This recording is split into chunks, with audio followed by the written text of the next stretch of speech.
Yes, I'm here. I'm just gonna turn off the camera for a little bit until like it's my turn to talk, essentially.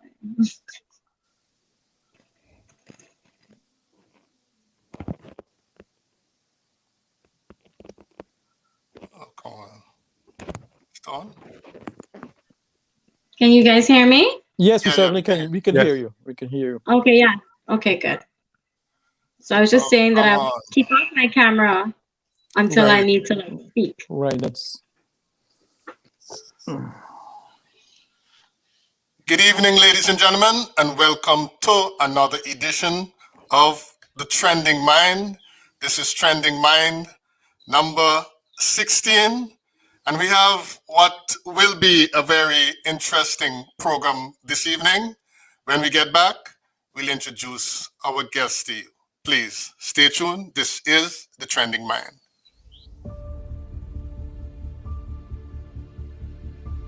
Maybe life is a journey, much like a car or van moving from point A to B. Maybe life is a race that offers rewards to both the swift and those who endure it to the end. Maybe life is a complex mathematical question that we just need to solve. Or maybe life is just a cosmic trend, something that happens every few years, like 100,000 years or so. And then poof, just like that, it's gone. Do join us as we try to figure this whole thing out. This is The Trending Mind, Friday evenings at 7 on Facebook Live.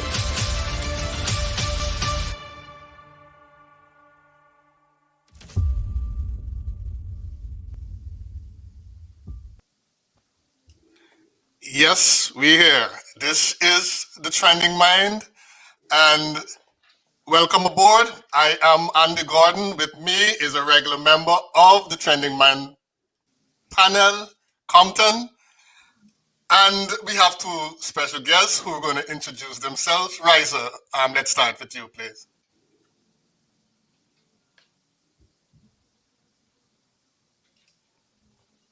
she Okay, maybe Riza, mute. Maybe mute. I think the internet on her end has Yes. gone again. Right. Dr. Dorn, could you go ahead and introduce yourself, please? Yes, thank you for having me. Yes, I'm Sean Dorn, Dr. Dorn. I'm a school psychologist in the Department of Education here. I'm also a graduate school professor in the School of Counseling to teach master's level students. I supervise graduate students getting their school psychology degree, and I work with do a lot of consulting work with individuals with disabilities and families. And born and raised in Guyana, now I live in Long Island, New York, and happy to be here to talk about and contribute in any way, shape, or form that I can. Thank you so much. Thank you so much.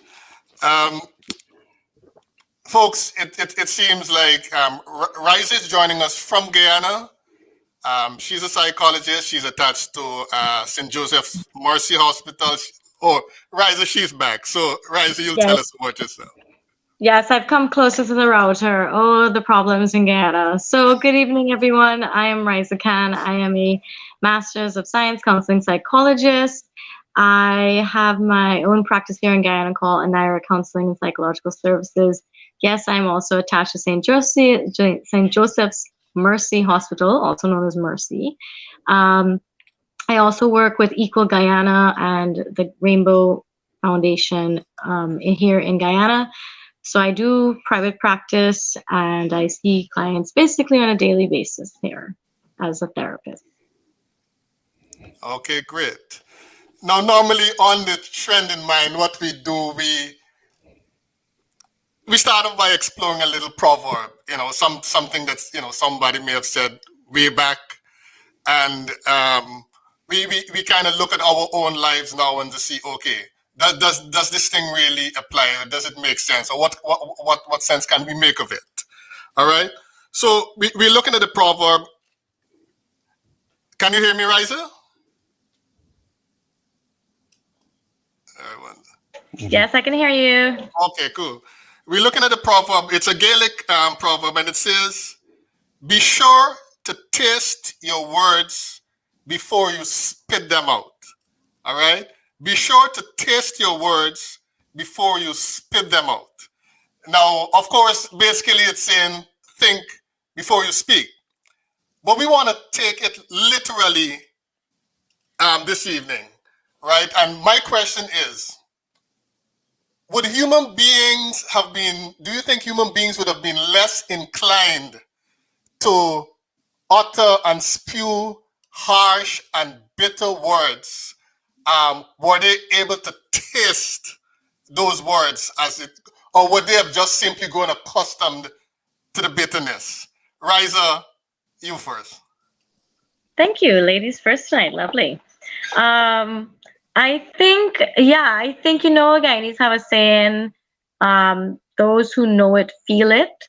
It kind of takes me back to that in the sense of if you knew that you were going to say something that was offensive or insensitive or unkind, that perhaps you would think twice about if you could experience, or like you say, taste. You might second guess whether you should deliver that to someone else if you knew what it felt like. And I think the same thing in a reverse with my clients when they're being negative to themselves. I say, why is it that you can be so kind to other people but negative to yourself? You should taste those same positive things that you say to people for yourself as well. Before you go telling people, but then telling yourself such negative things. So I think that definitely if people could feel it and experience and know it, they might think twice about it. But what we do understand is that sometimes people have experienced these negative things given to them, and it almost is just a replication of what they've experienced. Okay, great. Dr. Doran, your take.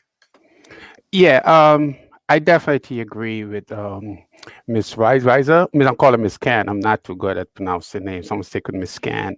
But it also comes from if you do have that option of more choices on your taste bud, right? Because if your initial taste was something that that might appear to others as being repulsive or hard to swallow, or what. Remember, I was growing up and I had to taste medicine. They used to be like, put some sugar after it. It's a spoonful of sugar make the medicine go down, right? But if that's because we had the option of having something sweet that we've grown to like, so when something different is added, there's a sense of comparison.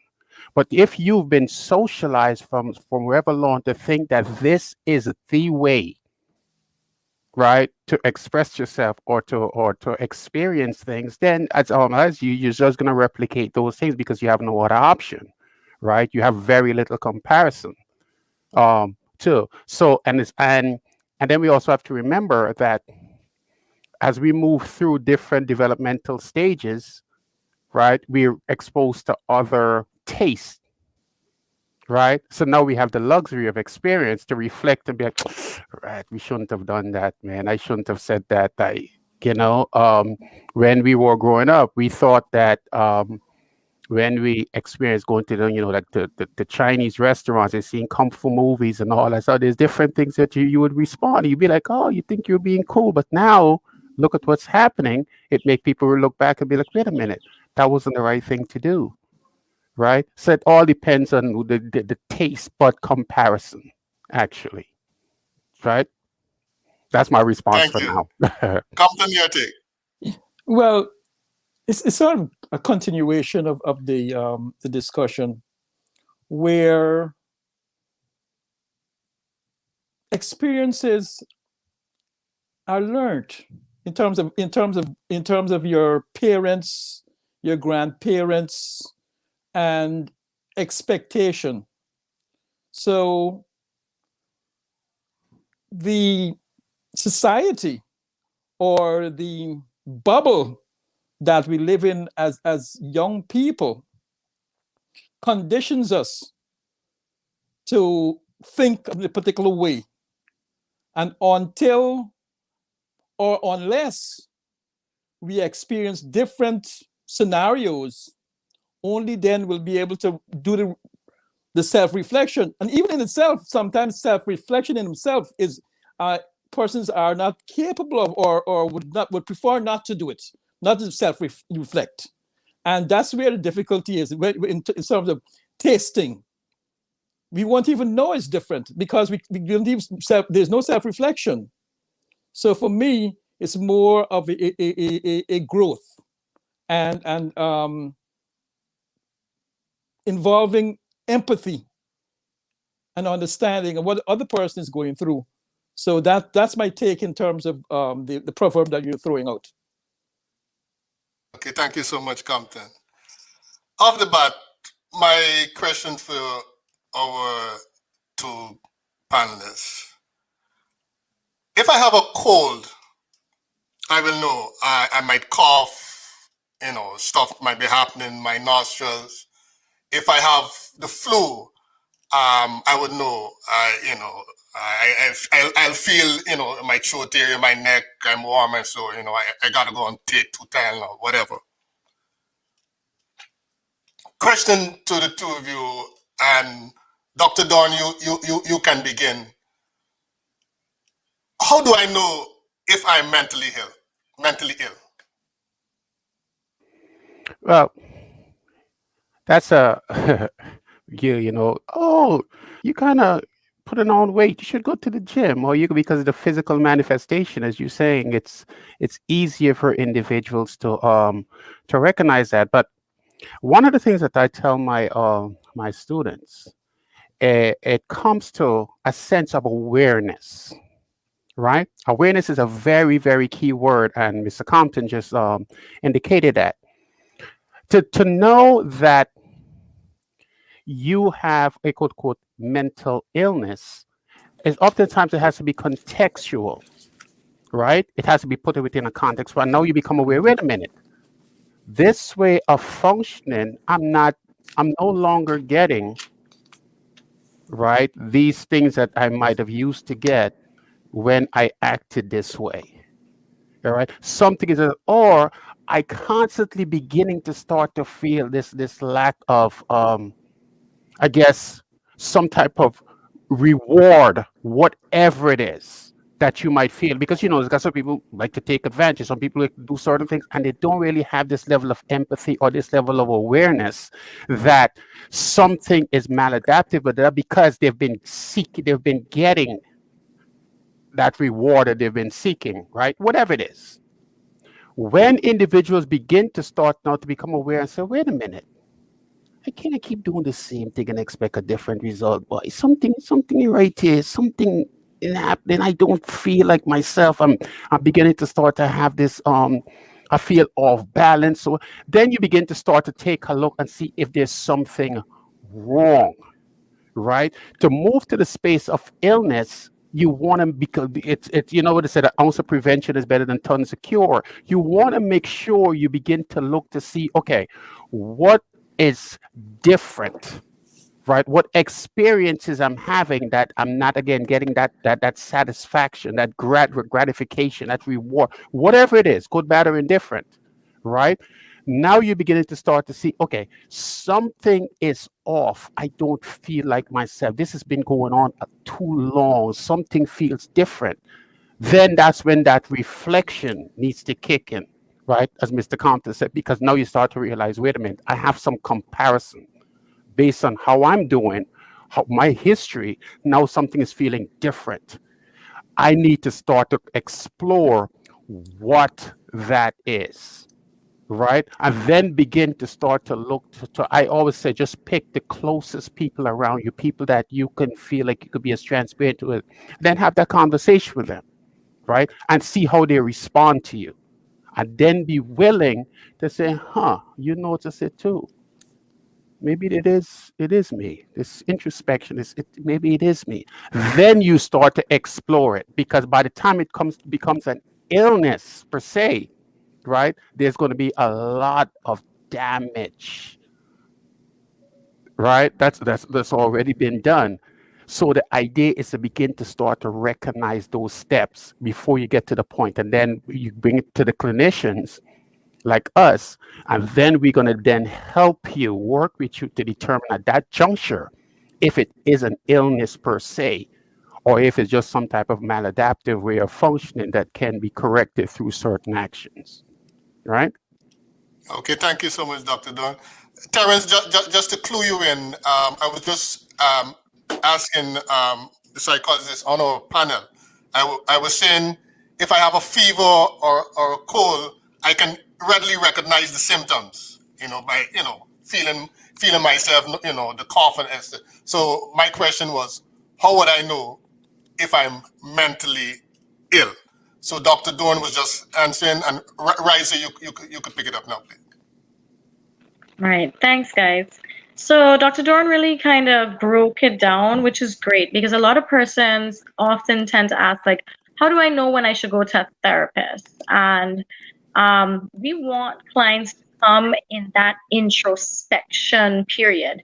We don't want them to wait till it's a full-blown illness. And in therapy, what we tend to do, like before, because people are like, well, how do I know I have an illness? And I explain to them the DSM, which is like our holy grail, and we have to look through the book, and there's tests and all these things.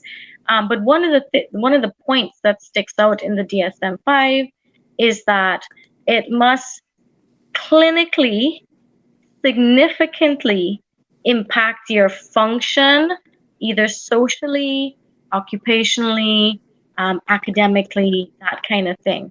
And so what we try to get persons to recognize is that just because you're experiencing stress doesn't necessarily mean it's a full-blown mental health illness. I think what we need to get persons on board with is that you can seek a therapist from the jump. You can seek a therapist when you've been living with it for 10 years. Don't feel like because you've been living it for forever, oh, it can't be fixed or resolved at that point in time. It needs support for whatever it is you're going through. And I think that persons tend to not know. They tend to be like, okay, mental health is stigma and we have concerns with confidentiality and so forth. But the reality is, whether it's new or old, if something feels wrong, and I will have a client say, I just don't feel the same way. I'm not studying the same way. I'm not talking to people the same way. I don't feel love the same way. I'm having racing thoughts like these. I'm not sleeping. And even though you mentioned like with physical health, there are physical manifestations. For mental health, there's physical manifestations too. My clients, I tend to always ask them about their eating habits, their sleeping habits, how they handle stress, the way they cope, those kinds of things. And if people, you see a decline, I've had clients say, oh, well, I was eating fine up to 2 weeks ago. Oh, well, I was sleeping fine up to 2 weeks ago. Oh, I could handle stress and then this thing. I'm like, okay, we need to talk about what happened 2 weeks ago. Because it seems like you were managing up until that point.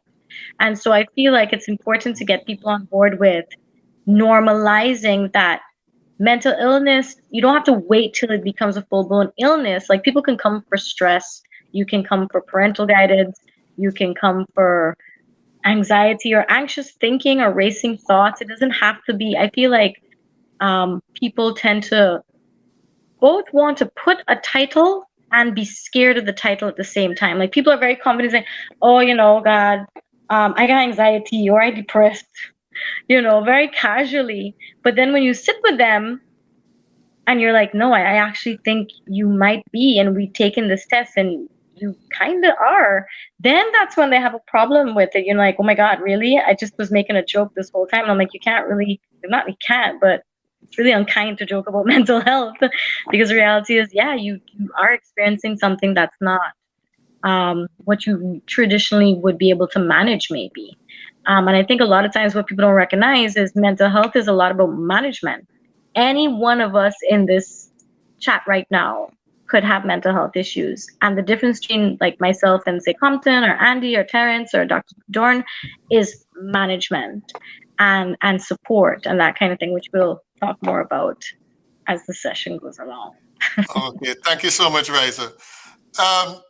Dr. Blackman, based on the little you heard from Dr. Dorn and Riza, what would you want to ask them at this stage?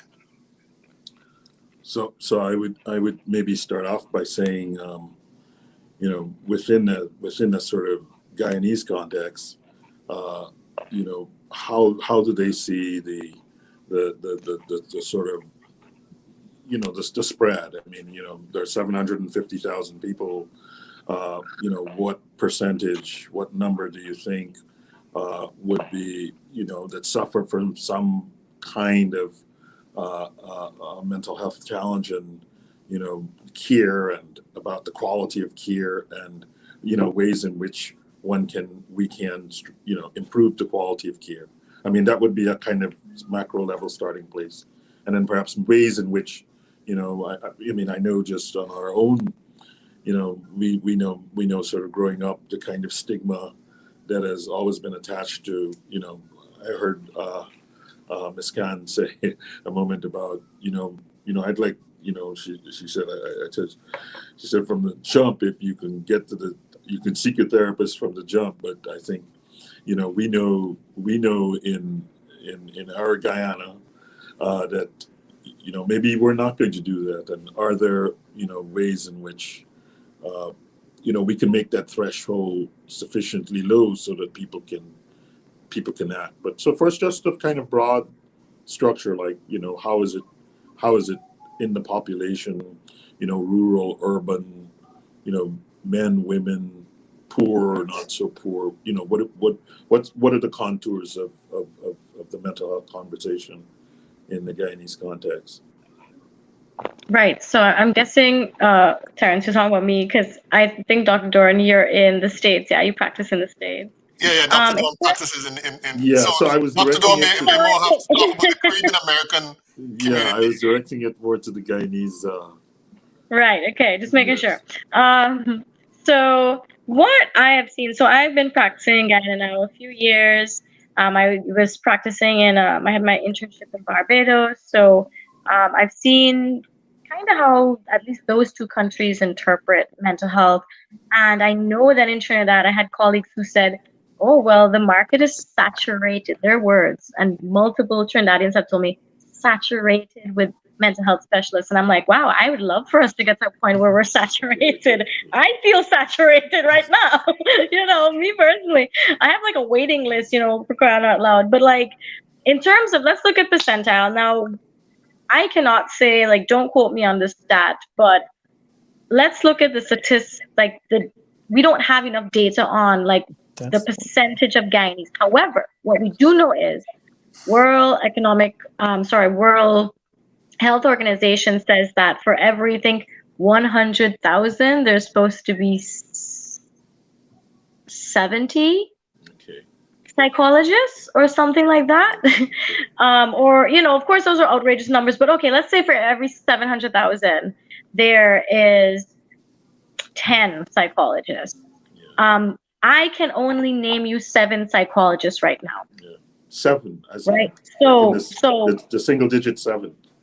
Right. Yeah. So you're talking about really 100,000 persons per one, like, psychologist, really. Now, this does not include psychiatrists or, you know, clinically trained social workers. We don't have too many of those, but the reality is we just don't have the right ratio right now to be seeing everyone.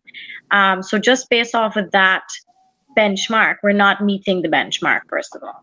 Second of all, given that Guyana has, for example, a lot of crime, there is a likelihood that more than half of Guyanese, anywhere between the age of, like, let's say, I don't even want to give an age range, I think more than half of Guyanese have experienced some mental health disorder or just challenge through their lifetime, because you're looking at just persons who may suffer from just like simple acute stress disorders, from like being robbed, or like straight PTSD from a trauma, or childhood emotional neglect, depression, low self-esteem. Like those, in my mind, those all contribute to mental health. And so I think that there's a large portion of Guyanese who are walking around, for example, untreated with disorders such as like PTSD, depression, schizophrenia, and so on. sociopathology as well.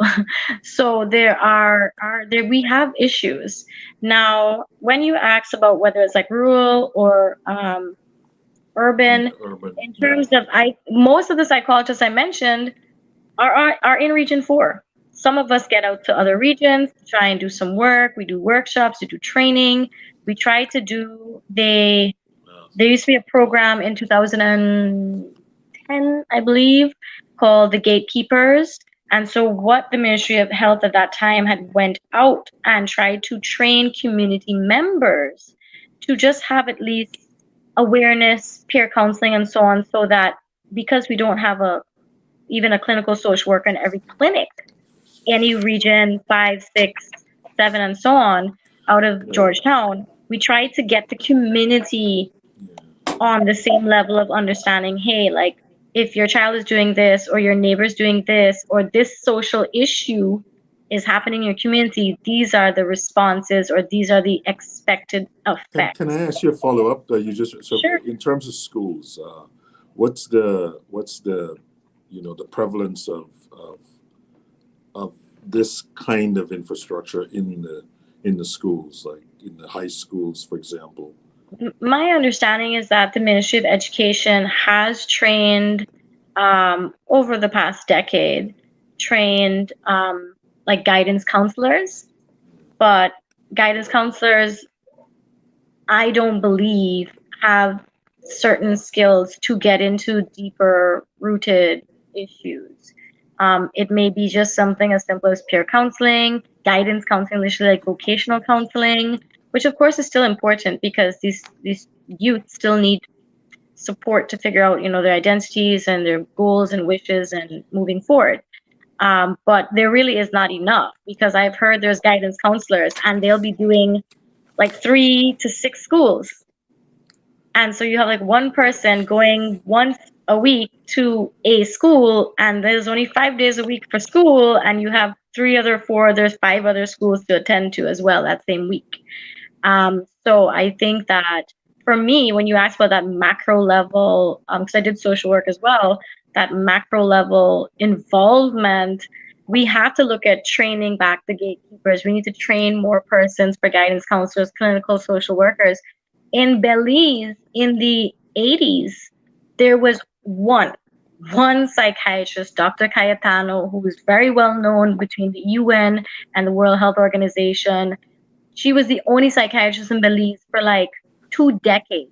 What she had to end up doing was training for 2 odd decades clinical and psychiatric nurses and social workers, so that the whole Belize didn't depend on her, right? So she made programs and projects and kept training, and now Belize has benefited from, like, for a country that has half of our population, they have more clinical social workers and psychiatric nurses than us.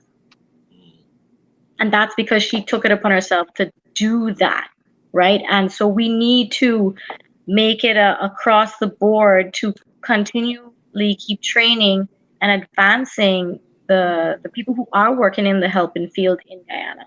I had spoken to PAHO in 2015 before I went off to do my master's. And I said to them, I went to like a focus group thing, and they're like, what do you think the Ministry of Health and PAHO should work on? And I was like, so the master's I'm going to do, it costs X dollars. Here's a part of your funding that can go towards a budget, like a budget line of funds, so that every year you can select like one Guyanese every year, just one Guyanese every single year to go off to do this training. It's a 2-year master's. You have to do internship. You have to do counseling before you even go into the field. It's properly done. And you will see an increase in the normalcy of how we look at mental health, but also effectively getting across the people. In 2 years, I've probably seen one-on-one, probably over 200 odd people, 300 odd people, right? So that's just one of me. So imagine if we got a counselor a new psychologist every 2 years, we could start sending them out to region 2 and 3 and 6 and 10. Actually, Instead can of I them ask all one more chunking up in question? I board. want to ask a question of Dr. Dorn. Since you were here, listening to Ms. Raisa Khan, I started thinking about the Caribbean community here in the U.S. And I'm wondering, to what extent are we the same, and to what extent are we different in terms of our approaches to mental health? As in comparison to Caribbean and the U.S. Yeah, or between like your experience of Guyana and Mhm. I just assumed that you were Guyanese. I don't know. Mhm. So if you had an experience of Guyana and an experience of the United States, and whether or not, as you listen, whether or not we're the same or we're different, or how are we same and different? Well, let me first take this time. It's a very, this is one of the third times I'm doing a presentation. And there was someone either on the panel or in the audience that I have a certain level of respect for that they don't even know. So check this out. In 2017, right? I got my PhD and I came back to Guyana. And I happened to go to the University of Guyana. And I was there with Dr. Ivelaw Law. And then there was somebody on this panel who was a keynote speaker at the very first research. Yes, thing. yes. You remember Dr. Frackman? You remember Yes, I met you there actually. Yes, I was the one with the Dr. Dr. Ivan very and I'm well. watching. It's a pleasure. So you are Guyanese. Yeah. I watched you there, yeah. And I was like, yo, Medgar Evers, and we were to communicate That's after very that. So good. nevertheless, it was a pleasure. You did an outstanding job, and Thank you. yeah, and my frat brother Warren User would be happy to know that. That's my fraternity. That's a very dear friend of mine. My fraternity brother. Absolutely, very familiar. Very A good. couple So others that are there. Yes. But it's a pleasure to be with you again, sir. To answer your question, it's about we unfortunately this lack of resources per se. It's similar that we have here in the United States because you have one counselor to school. I'm one psychologist. I'm working in two different schools. And when I presented at the Caribbean Psychological Association in Kingston, Jamaica, they were talking about that too. So this is a pattern across. But one of the challenge, this is about me right now, right? It's not, you have to say the views and the stuff expressed is about Dr. Dorn, not about Trending Mind. So I need to preface this, right? I actually reached out to members of the Guyanese mental health, the Department of Health, Ministry of Health. And I was like, you know what? I'm coming home.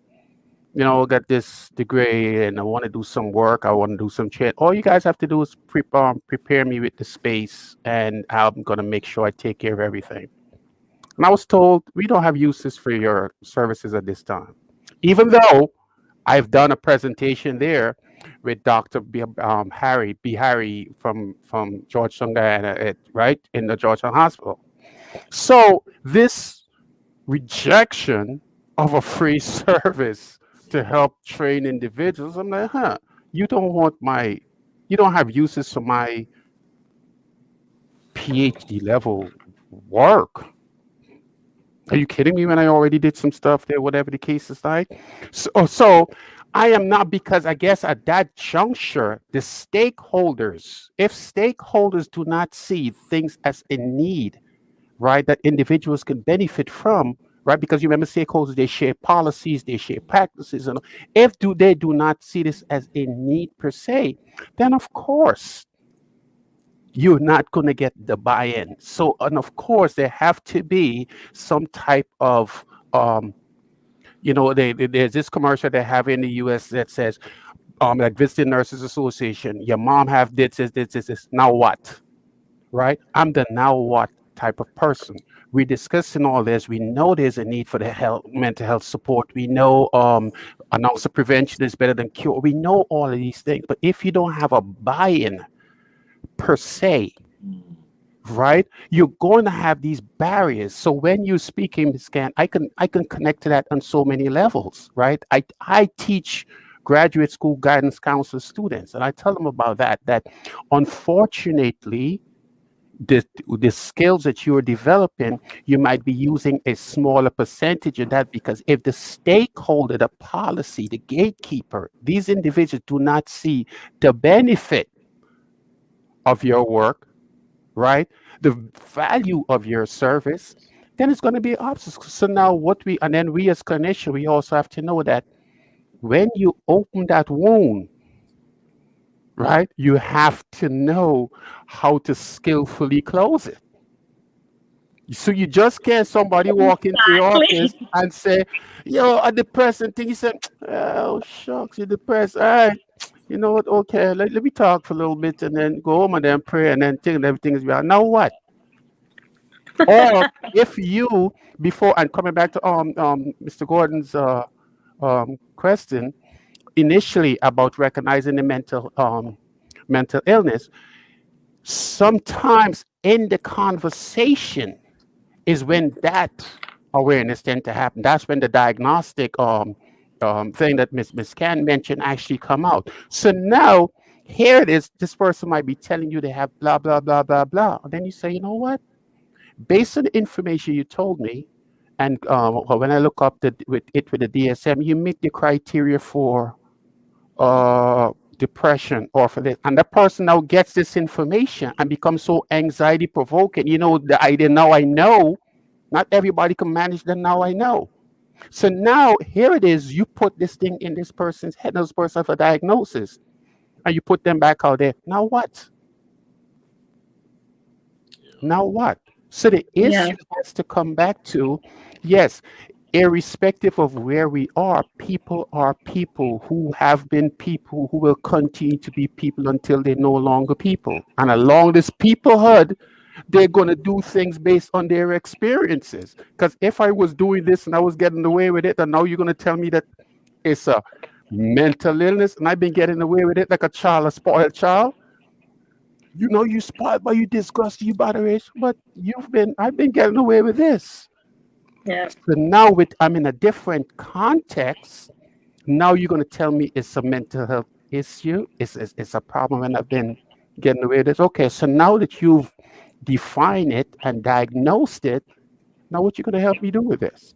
Right. If there's no resources for that continuum of care, then what's the sense I coming to see you in the first place? No, you make me more crazy. You make me more mad because there's no follow-up. Because you've just given me like a lot of information, but no moving forward. And I feel like it's easy for anybody to just go online and be like, test for depression, Dex depression index, inventory, whatever. Like, it's easy to get that information, but I always tell clients, like, I have had people message me, hi, Miss Can, I want to come in for therapy, I am clinically depressed. Those are always the words they tell me, clinically depressed. And I'm like, okay, where were you diagnosed? You know, who diagnosed you? Google. They consulted Dr. Google. Dr. Google, yeah, because they're trying to, and so I want to make sure they're not taking meds. Like, I want to understand, right, before I even say, like, yeah, come in, because there's things that also don't fall into my competency either. So I want to make sure I check that at the door. And they'll be like, oh, no, that's self-diagnosed. And I'm like, okay, we will work through whether this is what it is. Because in my mind, people can tell me, and I tell my clients this all the time, just because you have something, a diagnosis that says like this is what you're experiencing, that's not the end all be all. I tell my clients, it is not a ball and chain for life. It is not a crown you have to carry forever. I tell people all the time, you come to therapy, we challenge it, we work through it.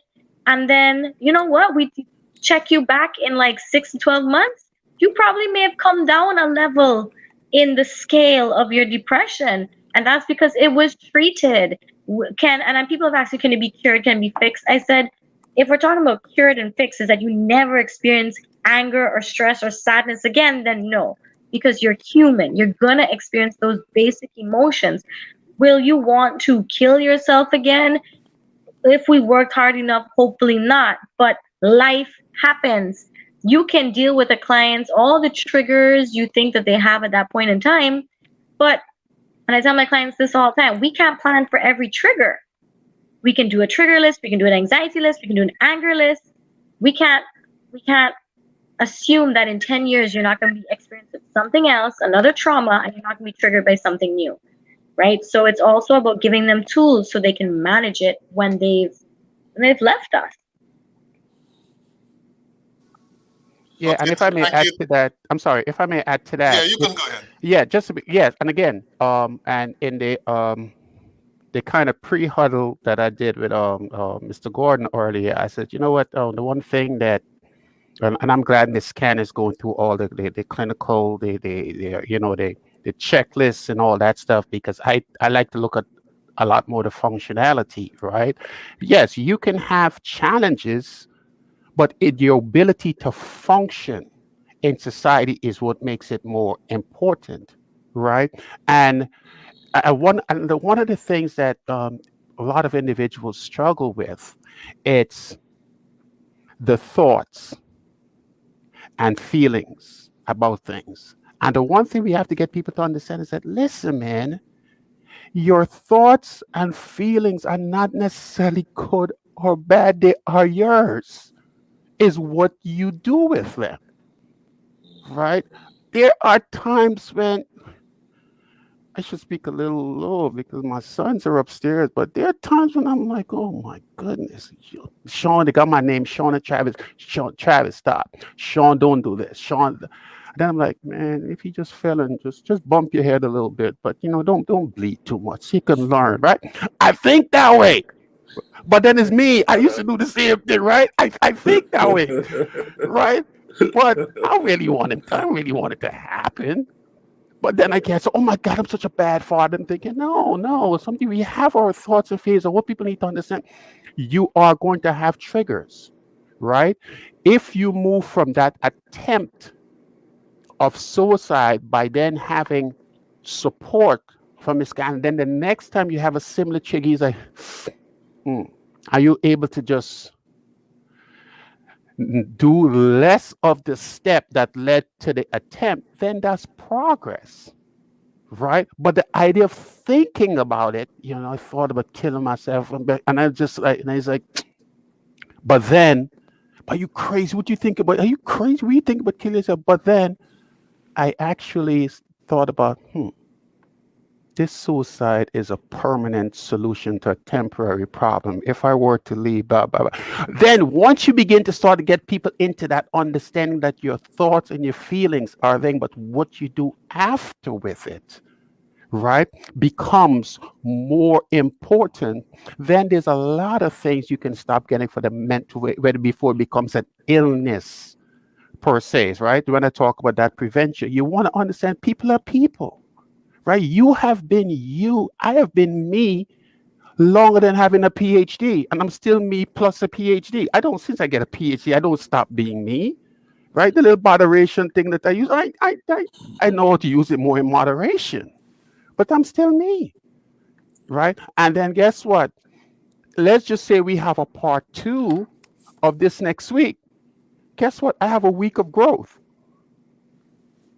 I might be able to respond to some. You might ask me the same question. I'm like, I was able to reflect on this on a week, but I don't know what next week is going to be or whatever the case. Like, this is where I'm currently at. So the idea is to meet people where they are, understand the context. They are understand that certain habits, for example, when you move from a particular part of the world or what have you, like in Ghana, everybody, good night, you give a hug and thing. Now you know, when you hugging, you so touchy feel, you so this, you so that. Then now you start to internalize, wait, do I have a problem? Because my culture used to say it's okay to do these things. Now I'm in a different society. Now, do I have a mental health problem? Context. Right? So those are some of the things that can trigger, right, these self-talk, these issues that people have with themselves, because the society says, those practices might be okay over there, but within this context is different. How you deal with those changes becomes important. All right. Okay, thank you so much. We'll take a short break. This is Trend in Mind, number 16, and we're talking mental health.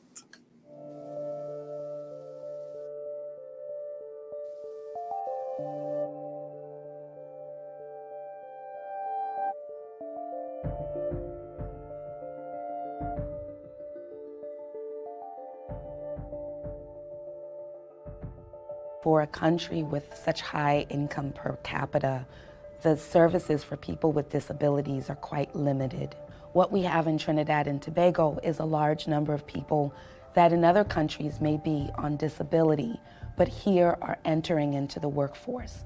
So you may have someone who is hearing voices or cannot grasp reality, and they're working in a factory setting with very hot items or very sharp tools. Or you may have a victim of domestic violence who is ashamed and hiding what she's experiencing. So she's experiencing depression and anxiety, and that's impacting her capacity to work with her coworkers, to solve problems, to concentrate, and she's making lots and lots of mistakes. Or she may have very high absenteeism. She doesn't come to work a lot. She's always making excuses. And though her workplace may see her as negligent or absent, she really is someone with unaddressed depression and anxiety, or someone who feels generally unsafe and doesn't know how to access those things. Now that's a clip from Trinidad and Tobago. Compton, on viewing that and on listening to, you know, what Rice has been saying about Guyana, what Dr. Dorn has been saying about his experience, what's your response? I pick up in terms of what Dr. Dorn was talking about in terms of the policymakers, and that's one of the things that the focus. Let's look at an example. For example, filaria, and we had a national response where 1 or 2 or how many tablets you had to take in the entire population to deal with filaria.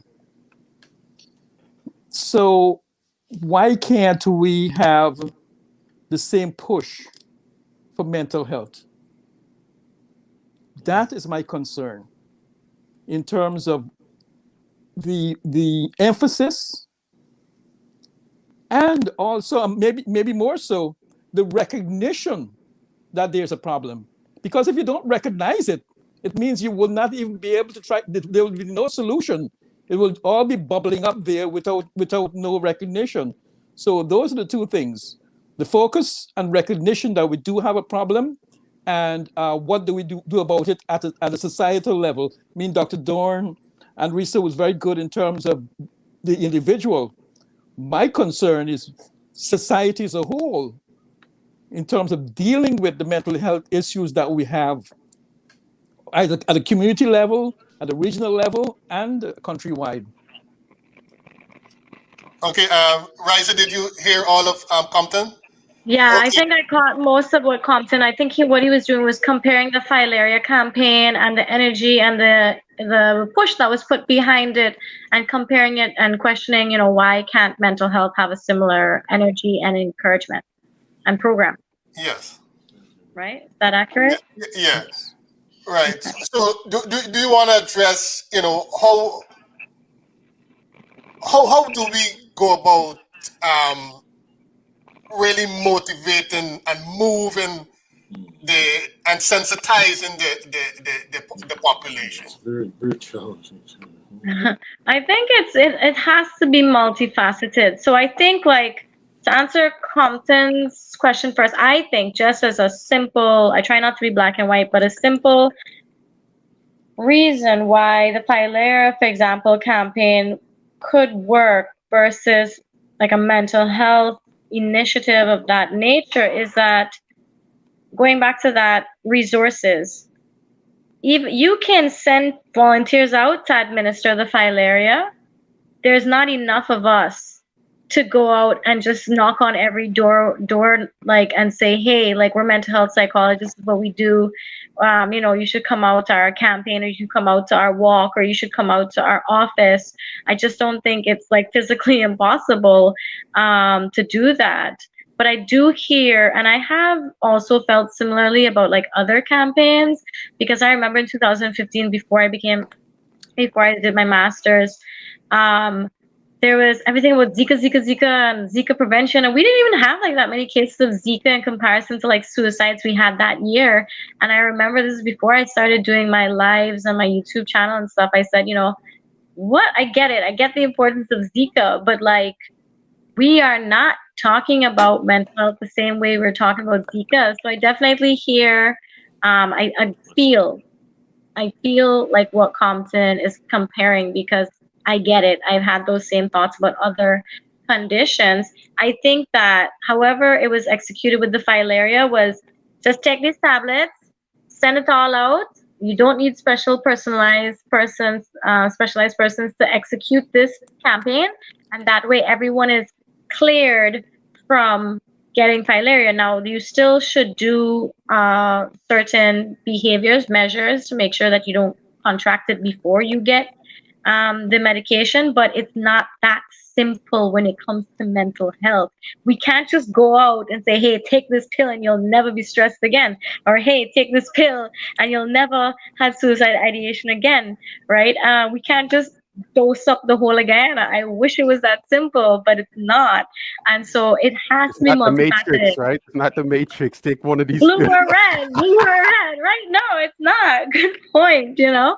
And I feel like it needs to be multifaceted. And then there's issues with culture and normalizing. And I like to believe that what I am doing now, I genuinely believe that is in the efforts of normalizing therapy and mental health. When I have my 16 sessions every week, and then those 16 start doubling, and I have a waiting list, and I've been having a waiting list since last year, December, and I got 40 new online clients during the first month of COVID. That told me that my YouTubes and word of mouth was getting around that people should seek support. And I feel like the more we normalize it and people are more talking about it, like I had a former client who very openly talked about therapy, and at the end of it, they had battled, you know, a serious mental health illness, and they've been able to manage it. They from like 0 to 100, and they went out everywhere telling people about me and therapy and normalizing it.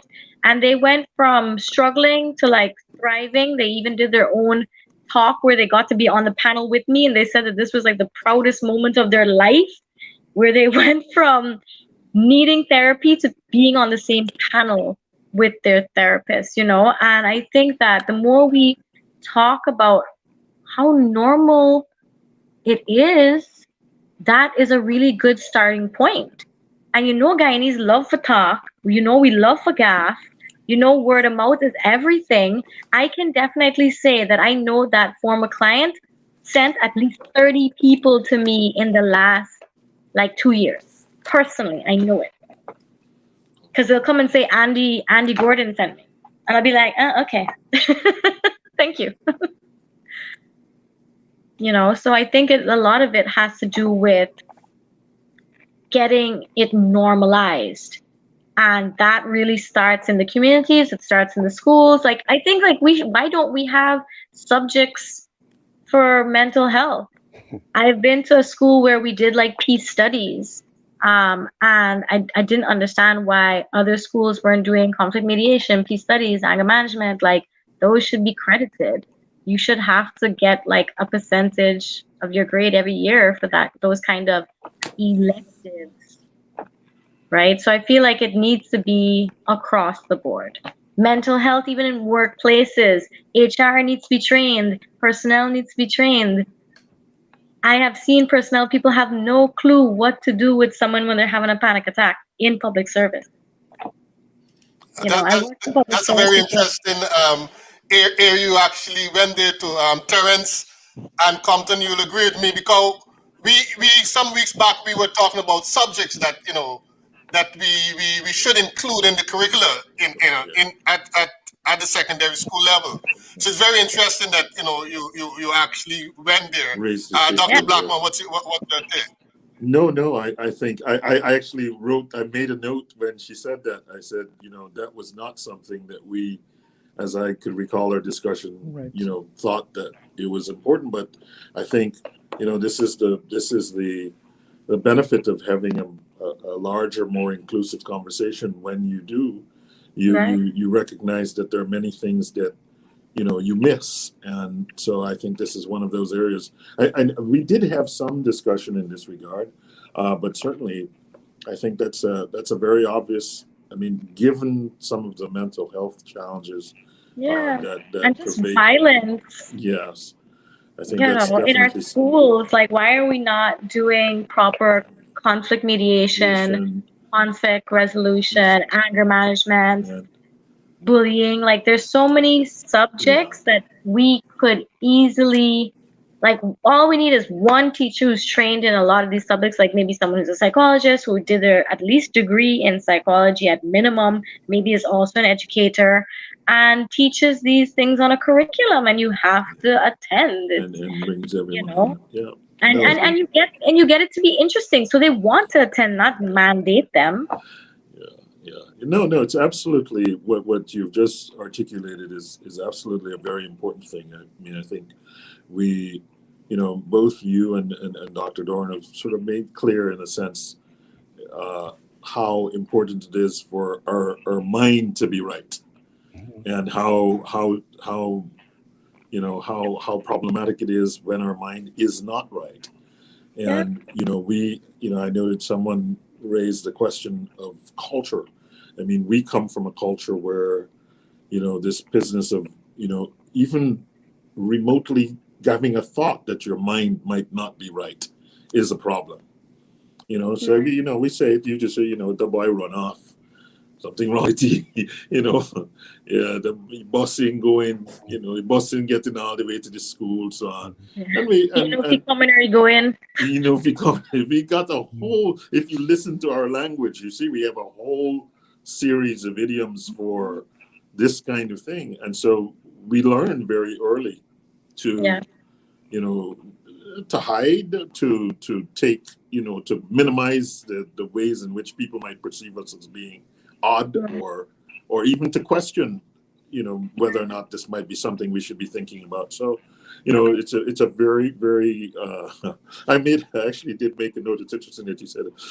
It's a very astute observation to say that we perhaps need to have some kind of thing like that in our basic curriculum, so that we're at least exploring the roots of these negative social behaviors. Yeah. And what that will do, Terence, is that it would allow as a society for us to normalize rather than to hide these symptoms and signs. Yes. And we'll become conscious as we started on at the very beginning in terms of words and the effects of words. Yeah. So if we were to make it at the secondary school level, and to make our younger people aware that these are the problems, these are the signs. So for me, is trying to put in place practices that would allow us to move to a better place rather than to hide and ridicule. Yeah. It's interesting you mentioned that. I'm sorry if I may jump in. It's interesting because I've had this conversation, and I actually put together a curriculum for that. And see Terence, and you can just go to Dr. Dorn. He has a curriculum already. It could work, right? Dr. Blackman's being, because in his speech, and I remember it when he talked about having the follow through and the investment, and there was so much rich studies. I was so impressed by that first conference.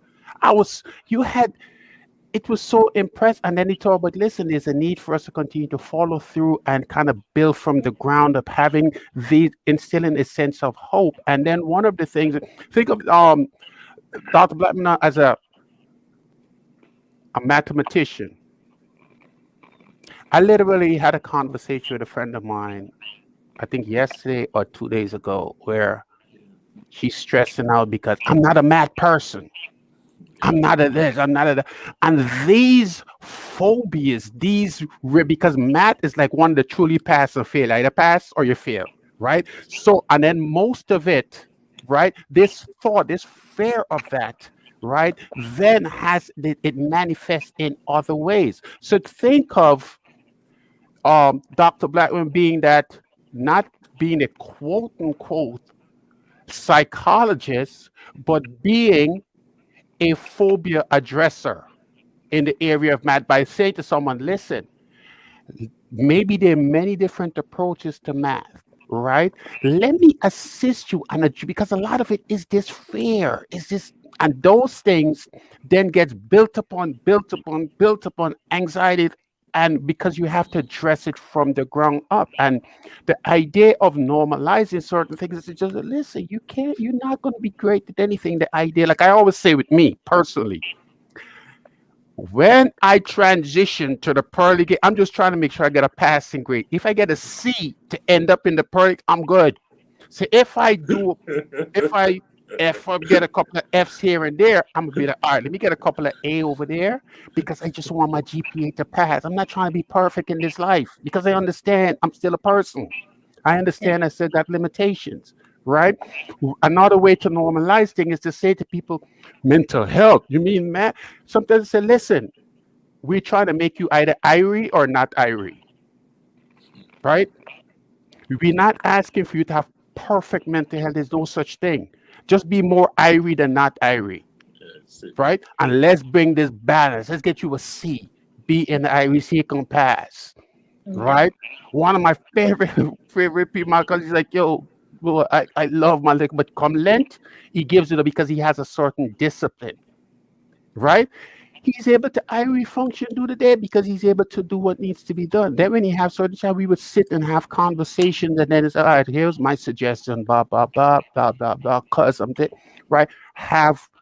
It doesn't necessarily have to move to the clinical realm, right? Because that in itself is stigmatizing to the point where it can either trigger people to come out, motivate people to come out, or force them to further retreat. Yeah. Right? You either irie or you're not irie. I'm feeling a little off today. And then some days it's okay. Yeah, I'm not a morning person. My mom used to be like, yo, you gotta get up and don't let the sun get you in bed, get breakfast, and then you can go back to sleep. Mom, why? I'm not irie in the mornings. This is me. I irie in the night. I don't have a problem. My cousin said the early bird catches the worm, but guess what? There's some bird worm that's going to be lazy like me. It's going to come out in the night. I ain't going to find a late worm, right? Because I'm not functional in the morning. That doesn't necessarily mean that, you know what I'm saying? So people have to understand people are people who have been people who will continue to be people that they're no longer people. Doing this peoplehood, you're going to develop different things.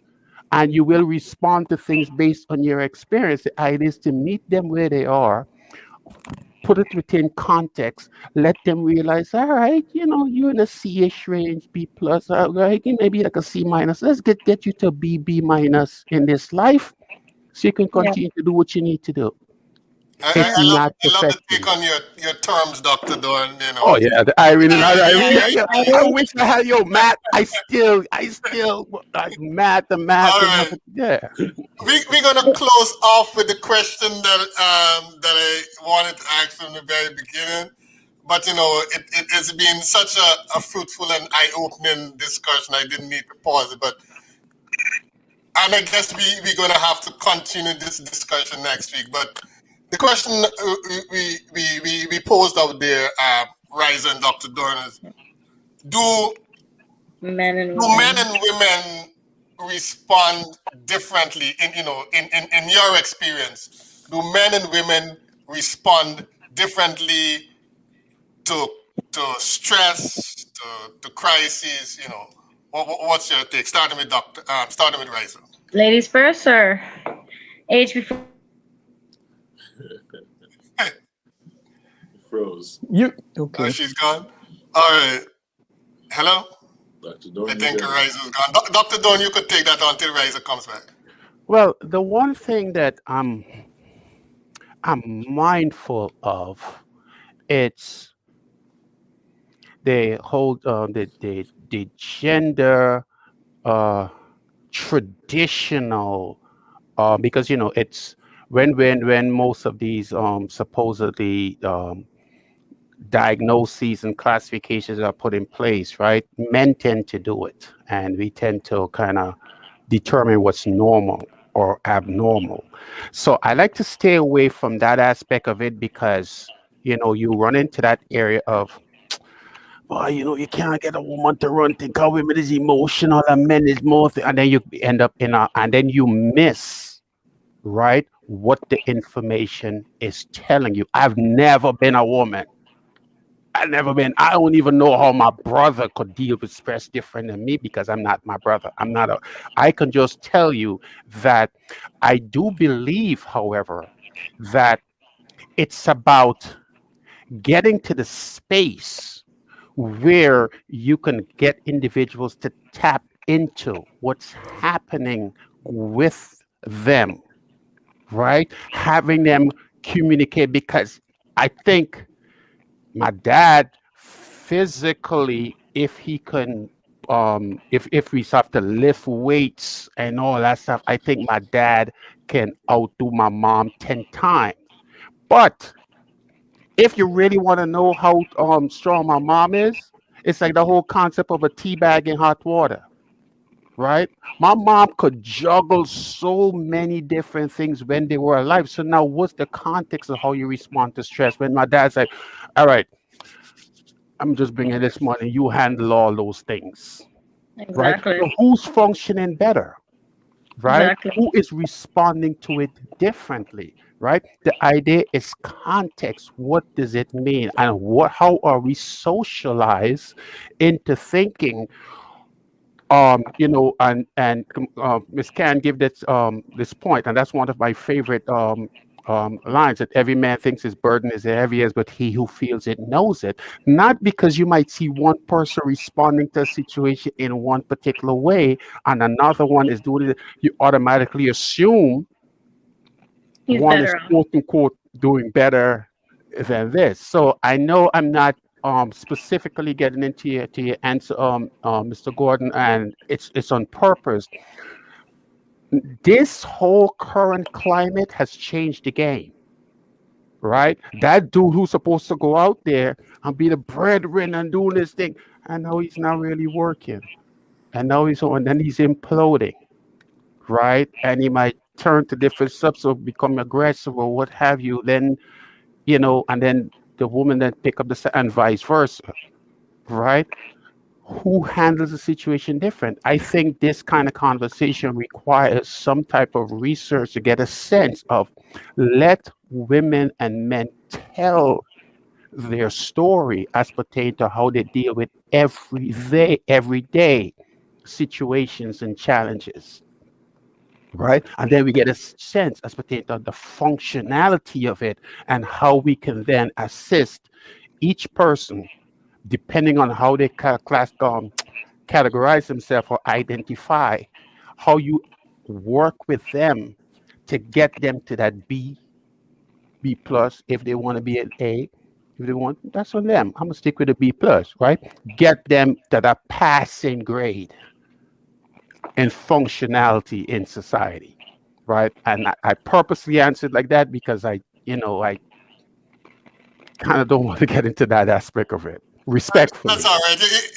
You come like a politician then. No. That's cool. That's good psychology. How would you deal with that question, Riza?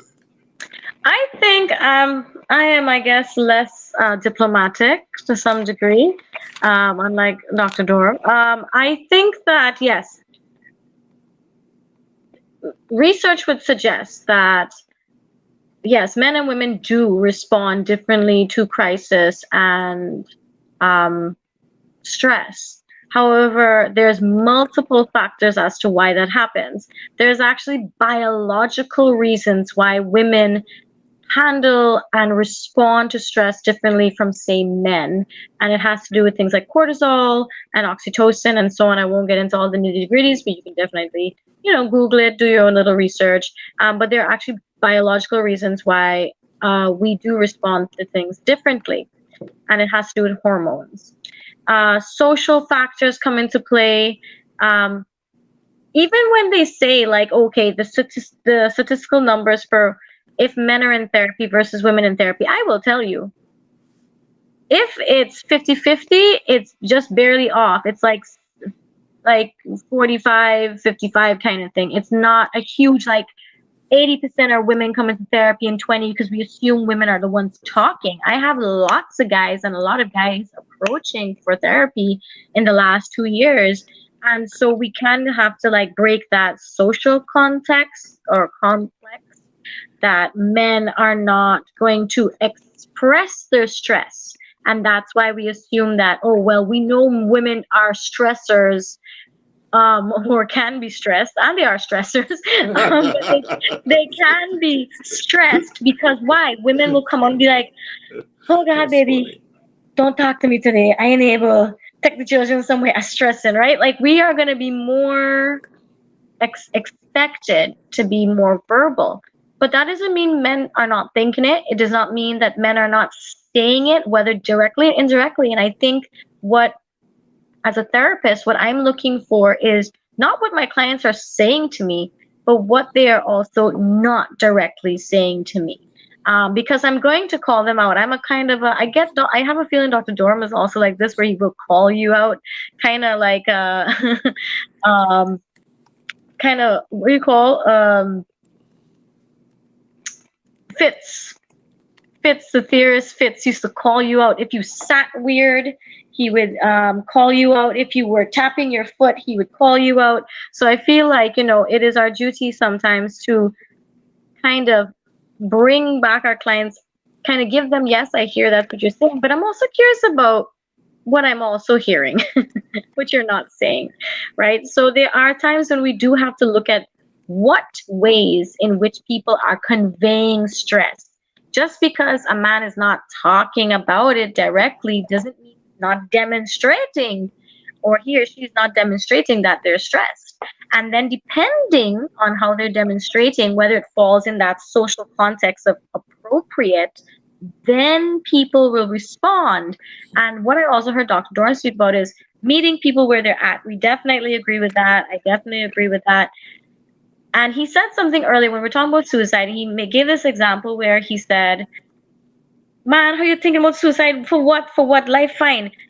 If you respond that way, you're not going to get that honest response, because you have not created a space for an open, honest, non-judgmental, non-critical space.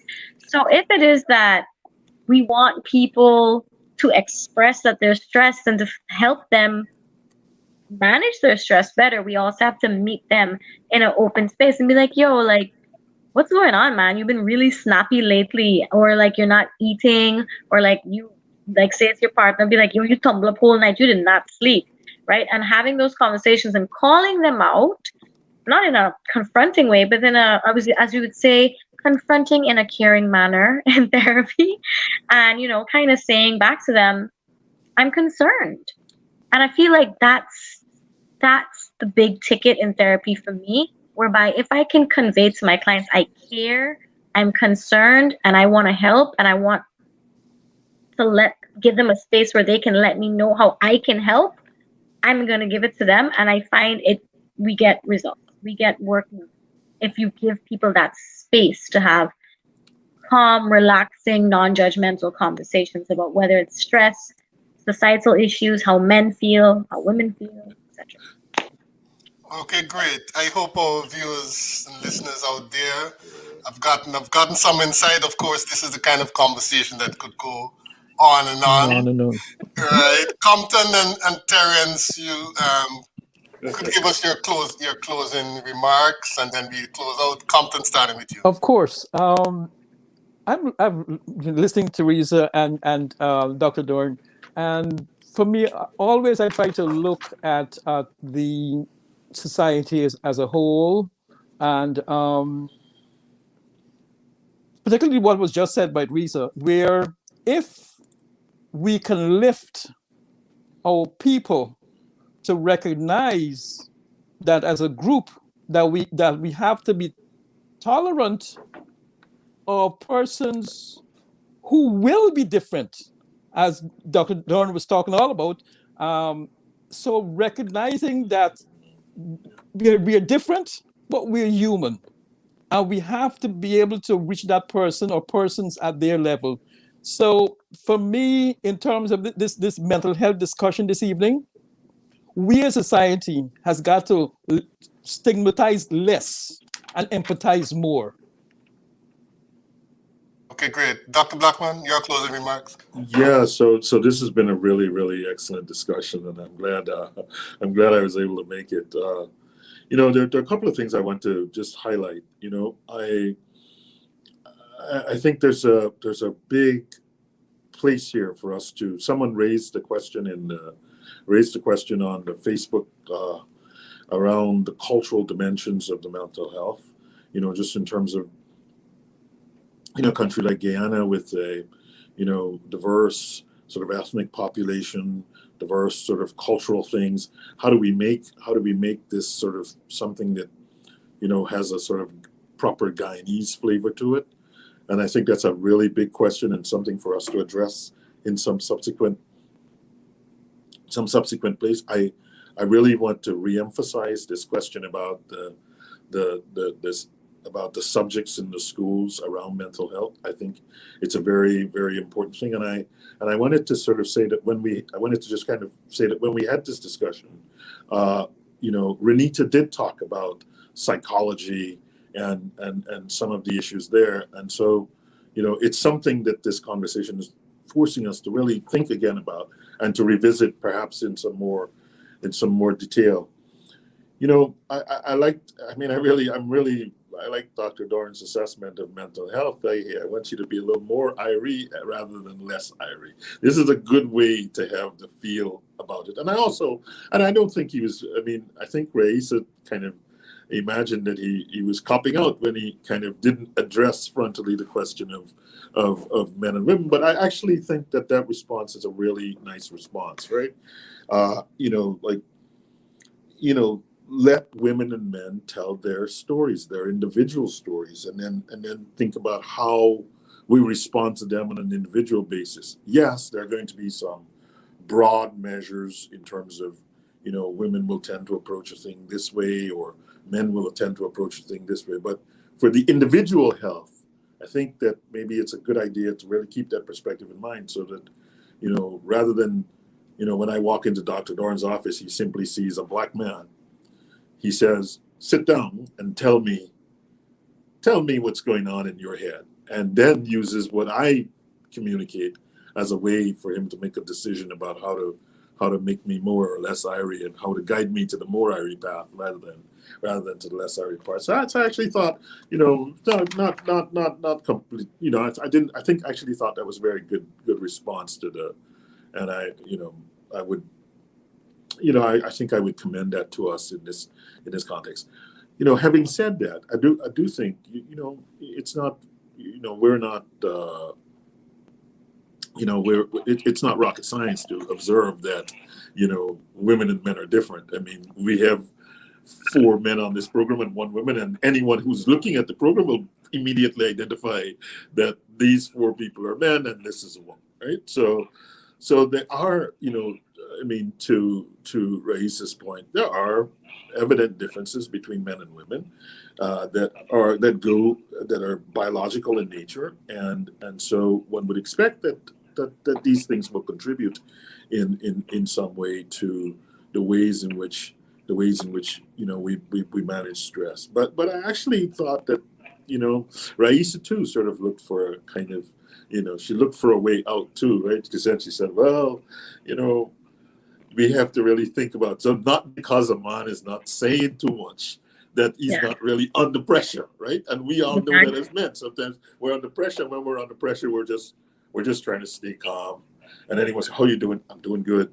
Instead, you know, you're just holding it together and you're keeping it calm. So I think she's right. You know, in a way, sometimes when men are under pressure, you know, we might not necessarily, and that's, I mean, maybe that's more a Guyanese thing, right? We become we see this. We know all our uncles or fathers, so on, people under tremendous pain, and they just, so the guy's walking around, going and helping all these people, and then, like tomorrow sort of died from something. And so that guy was sick for the last 6 years, and every day he was operating like it was just completely normal.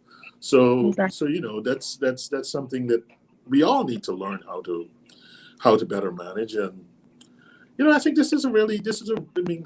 again, Andy, I think this is a really, really important conversation, not only for us as Guyanese in Guyana, but for us as Guyanese in the United States, and more broadly Caribbean populations in the United States. And I see that even moving into the realm of like African American populations, which share some similar kinds of things, where we don't engage in our mental health in wellness in the same way. So we spill out, we drink too much, we use too many we use too many illicit drugs, we eat too many bad foods, we find ways to cope with things when we should be thinking about how to cope with them in Effectively.